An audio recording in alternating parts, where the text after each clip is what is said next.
Mi sono appostato ieri pomeriggio intorno alle 16:30 fuori dalla chiesa e dopo averlo osservato attraverso la telecamera introdursi nella chiesa, ho seguito tutti i suoi movimenti, ho allertato la centrale operativa dei carabinieri al 112 e grazie al loro pronto intervento sono riusciti a coglierlo in fragrante sul fatto.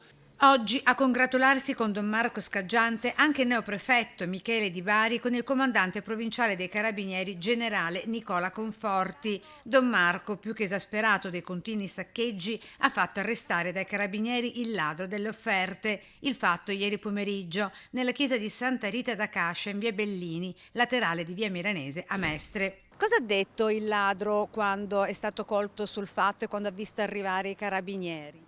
Sì, niente, è stato sorpreso dalla situazione, ovviamente inaspettata, però non ha detto praticamente niente, ha soltanto negato di essere stato lui a fare questi furti, ma ben presto i carabinieri, perquisendolo, hanno ritrovato anche la modalità con cui agiva in chiesa.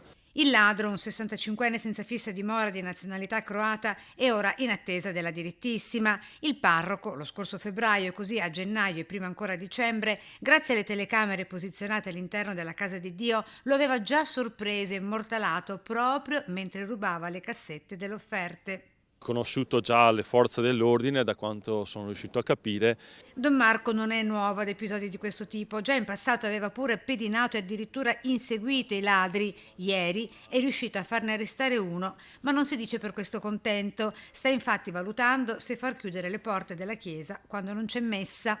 La decisione adesso la affiderò un po' anche al consiglio pastorale, alle persone che collaborano con me, per capire se poi avrà senso ancora tenere la chiesa aperta quando normalmente molti fedeli non vanno neanche più in chiesa.